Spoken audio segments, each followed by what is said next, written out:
kebebasan dan liberty. Nah itu yang saya mau terangkan sekarang tuh. Sebelum saya masuk ke situ, keterangan dulu buat saudara Kapitra.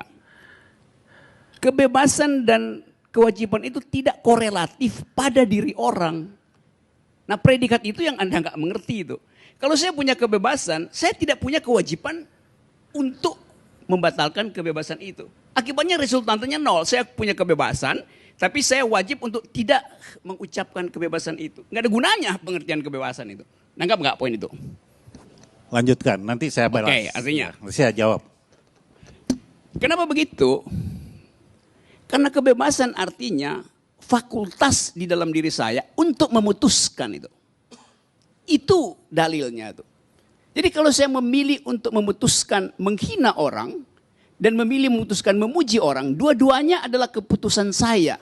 Itu artinya saya bebas memutuskan. Kalau dibilang Anda tidak boleh menghina orang, maka saya hanya diwajibkan untuk memuji orang.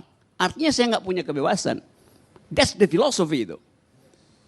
Jadi kalau Anda nggak paham soal begituan, ngoceh panjang lebar pun akhirnya Anda terjebak pada putaran-putaran retorika aja tuh. Nah kalau saya punya kebebasan, itu namanya saya manusia. Beda dengan benda gitu. Jadi speaker. Saudara Fajrul Rahman dia nggak punya kebebasan. Karena dia mengikatkan diri pada istana. Maka dia cuma boleh menjadi juru bicara. Dia nggak boleh, di luar yang dia pikirkan nggak boleh. Kecuali dia berhenti itu. Itu akibatnya. Kalau kebebasan itu mencari suaka pada kekuasaan. Maka dia akan didikte oleh kekuasaan itu. Itu fundamental pengertiannya itu. Demikian juga kalau Anda anggota partai politik, Anda punya pikiran lain, kalau fraksinya bilang stop, ya stop itu. Nah kebebasan macam itu bukan itu yang dibicarakan di dalam forum hak asasi manusia. Jadi jangan diputar-putar dulu. Oke, saya masih lanjutin ya. Oke. Sekarang, kalau saya punya kebebasan, saya bisa memilih dengan tanggung jawab saya sendiri tuh. Jadi jangan disuruh tuh. Nanti orang bilang kalau Anda punya kebebasan Anda mesti netral. Loh Anda suruh saya netral artinya Anda minta saya tidak bebas. Itu soalnya. Jadi cobalah ini forum semacam ini sekaligus saya kasih kuliah gitu deh. Sekarang kalau saya bikin tindakan untuk menghasilkan kebebasan saya. Sekarang ya act untuk menghasilkan kebebasan saya. Yang boleh menghalangi saya itu bukan orang tapi negara tuh. Di situ masuk konsep liberty. Jadi kebebasan itu adalah kondisi internal saya sebagai manusia, as such gitu, ansik.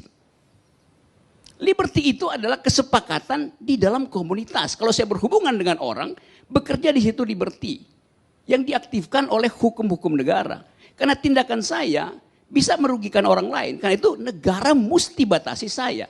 Itu yang namanya persetujuan-persetujuan sosial. Jadi kebebasan nggak bisa dibatasi.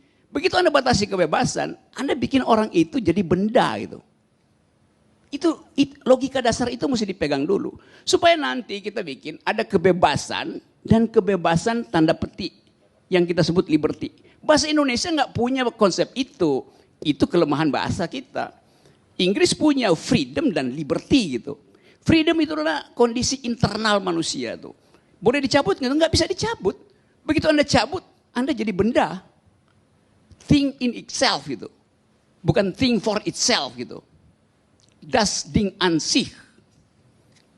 Berhenti Anda bukan sebagai makhluk gitu. Begitu kebebasan dicabut. Jadi kalau siapa tadi yang ngomong bahwa itu tidak absolut. Absolut. Kebebasan itu absolut. Kalau Anda bilang tidak absolut, Anda menurunkan diri Anda jadi benda gitu. Bukan jadi monyet. Monyet masih punya kebebasan. Jadi batu itu. Karena menggeletak begitu aja tuh. Jadi status ontologi itu yang mesti dipahami. Kalau mau berdebat, mesti kuat konsepnya gitu. Satu tuh. Apa lagi ya? Coba ingatin. Satu-satu. Sekarang